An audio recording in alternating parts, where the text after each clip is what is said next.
Hello everyone, welcome back to Math with Allison. Today we're continuing our series on derivatives. If you haven't already, make sure to check out some of my previous videos. The playlists are linked down below or linked in the corner right here, so go ahead and click on that if you want to see some of my other videos. Otherwise, specifically, we're talking about logarithms and how we can take their derivatives. So let's just go ahead and dive into it. We are going to look at an example first. What is the derivative of y equals b to the power of x? We are going to start off with an example, and of course we're going to do the long way. So I have y equals 2 to the power of x. What I want to do first is I want to take the natural log of both sides. So here I get the natural log of y is equal to the natural log of 2 to the power of x. If we remember our log rules, whenever we have an exponent, that exponent can drop to the front. So this becomes the natural log of y is equal to x times the natural log of 2.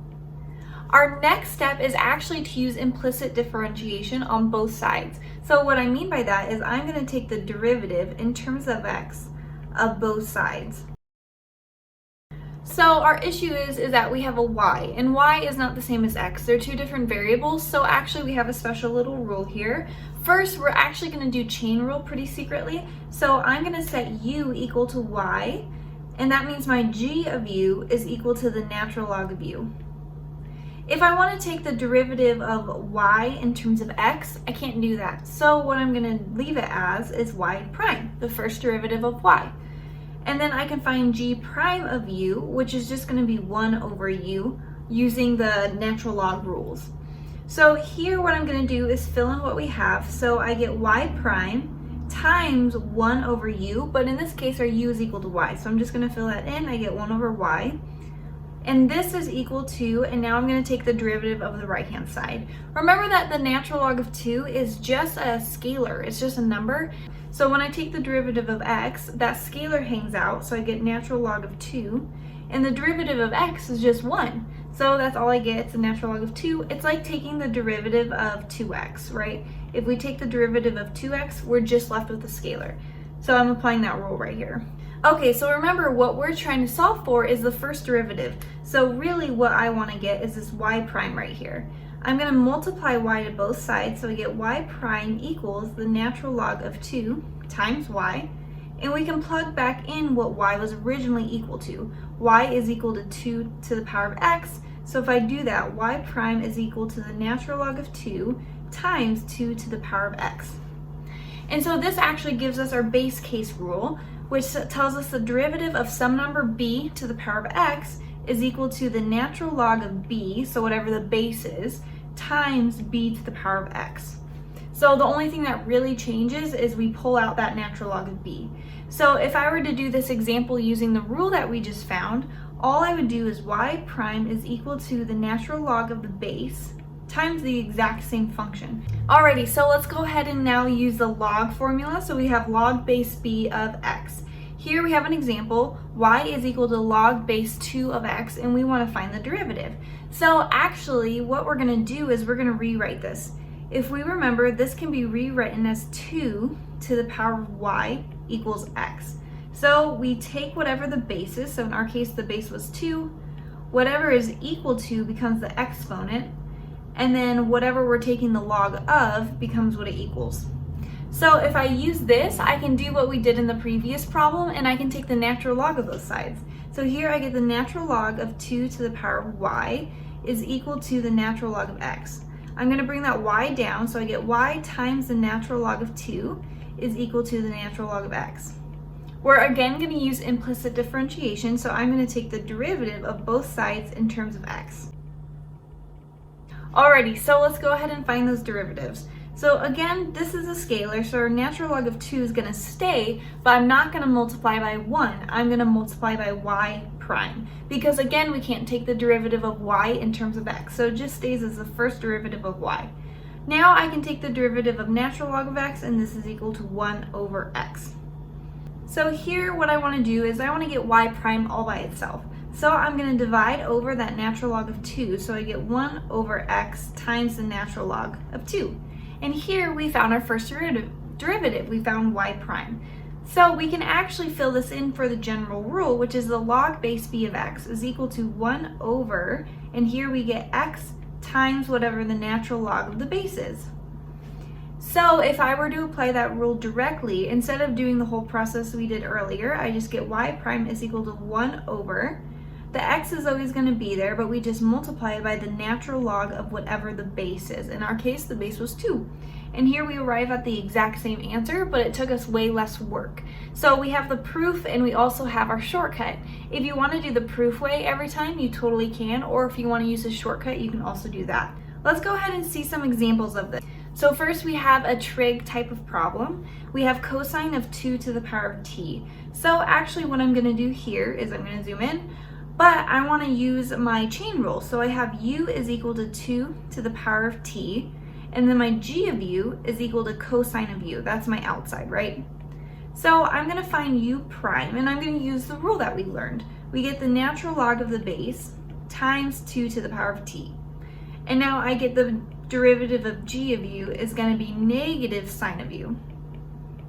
Now I'm going to go ahead and use both of these in order to find s prime of t. So I get u prime, which is natural log of 2, times 2 to the power of t, times g prime of u. So here I get negative sine, and I'm going to plug u back in. So I get 2 to the power of t. Here I can rewrite it if I want to. So I get negative natural log of 2 times 2t times sine of 2 to the power of t. And there we have our derivative. So let's go ahead and see another example of this. We have f of x is equal to 2 to the power of x plus 1, all to the power of pi. Again, I'm going to use chain rule, so I get u is equal to 2x plus 1, whatever the inside is, and the outside is actually going to be u to the power of pi. So let's go ahead and find our derivative. So first we have u prime is equal to, and again we're going to apply our rule. So we get the natural log of the base times 2x, and the derivative of 1 is just 0, so I don't need to write that. Here I'm going to find g prime of u. Remember that pi is just a number, and so actually we're going to apply power rule. So I drop the power down, my inside stays the same, and then I subtract 1. I'm going to leave it as pi minus 1 because that's a yucky number. I'm not going to write out all that. I'm too lazy. Let's go ahead and find our derivative. So f prime of x is equal to u prime, natural log of 2, times 2 to the power of x, times g prime of u. So here I'm going to multiply by pi. I'm going to plug u back in, so I get 2 to the power of x plus 1, all to the pi minus 1. If you want to rewrite it, you totally can. I group the scalars together, so I get pi times the natural log of 2, times 2 to the power of x, and then 2 to the power of x plus 1, all to the pi minus 1. That's just an extra step. It's unnecessary, I guess, but if you like to group all the scalars together like I do, you can do it. Okay, number 3 here, we have y equals 4 times log base 3 of x squared minus 1. I'm going to go ahead and write our chain rules. So here I get the inside is x squared minus 1, and then my outside g of u is equal to 4 log base 3 of u. That scalar can hang out there because it doesn't really change the problem at all. It's just hanging out, having a good time. So here I find u prime. This is just equal to 2x. And I also want to find g prime of u. So remember, the 4 just hangs out, and then I'm going to apply our rule. So this becomes u times the natural log of our base, and in this case our base is 3. So let's go ahead and multiply these through so we can find the derivative. So y prime is equal to u prime, which is 2x, times, and this becomes 4 over, I'm going to apply u back in, so I get x squared minus 1 times the natural log of 3. Again, I can rewrite this, so I can regroup. I get 8x in the numerator, and in the denominator I get natural log of 3 times x squared minus 1. Alrighty, we have one more problem here. We want to take the 2 logs. We have log composition, I guess I will call it, and we want to find y prime. So let's use chain rule. Here my inside is going to be log base 2 of x, and then my outside g of u is going to be log base 2 of u. So let's find these derivatives. U prime, and if we use our rule, I get 1 over x times natural log of the base, which is 2. And then g prime of u is going to be that exact same thing, but remember our inside is actually u. So we get u times the natural log of 2. Let's go ahead and multiply these together in order to get the derivative. So y prime is equal to 1 over x times the natural log of 2 times, and then 1 over u, and I'm going to replace that, log base 2 of x, and this is times the natural log of 2.